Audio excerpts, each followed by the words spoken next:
Mga puno ng saging sa Kabisayaan, nagkakaroon ng mga butas na simlaki ng 10 piso. Ano kaya ang kakaibang nilalang na gumagawa nito? Sa parte ng Visayas, ay karaniwan na ang tanim na puno ng saging. Dahil mula sa dahon, bunga at katawan nito ay pwedeng pakinabangan. Pero sa sagingan ni Eric, ay madalas daw siyang makakita ng mga butas sa puno ng mga tanim niya. Ilang beses na raw itong nangyayari, kaya gusto niyang malaman kung anong nilalang ang gumagawa ng butas sa kanyang mga puno ng saging. Lagi ko na lang nakikita yung mga butas sa puno ng saging na tanim ko. Nung una pa isa-isa lang pero habang tumatagal dumadami yung butas. Hindi ko alam kung anong nilalang yung gumagawa nun sa mga puno na tanim ko. Pero sana matapos na ang pambobotas nila. Napag-alaman ni Eric na hindi lang pala siya ang nabubutasan ng puno ng saging. Dahil maging ang ilan niyang mga kababaryo ay nabubutasan din ng puno. Pero ang pinagtataka nila, bakit puro puno ng saging lang ang binubutasan? Dahil ba malamig at malambot ang loob nito? Pero hindi yun sapat na dahilan para butasan ng mga puno ng saging.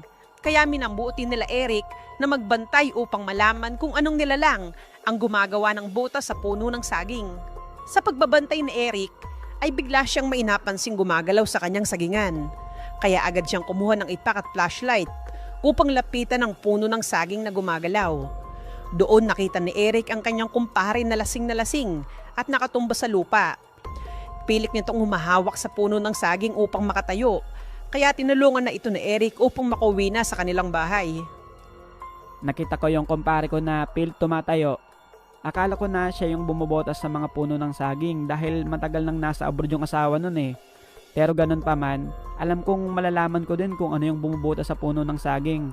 Dahil hindi lang ako yung naapektuhan at marami pala kaming nabubutasan ng puno. Kaya sana matigil na tong kababalaghan na to. Upang matapos na ang misteryo, ay nagpupunta ang aming team ng eksperto. At sa pagsusuri nito sa mga butas ng puno ng saging, ay natuklasan nila kung anong nilalang ang may gawa nito. Isang giant beetle pala ang bubutas sa mga puno ng saging at tumitira ito sa loob ng butas ng saging dahil kinakain nila ang puno. Nag-spray ng pesticide ang mga residenteng nabubutasan ng saging upang hindi na dumami pa ang mga giant beetle. Pero may ilan sa kanila na duda pa rin sa sinabi ng eksperto dahil may ilang mga kalalakihan sa kanilang lugar na ayaw magsalita sa nalalaman nila tungkol sa butas ng puno ng saging.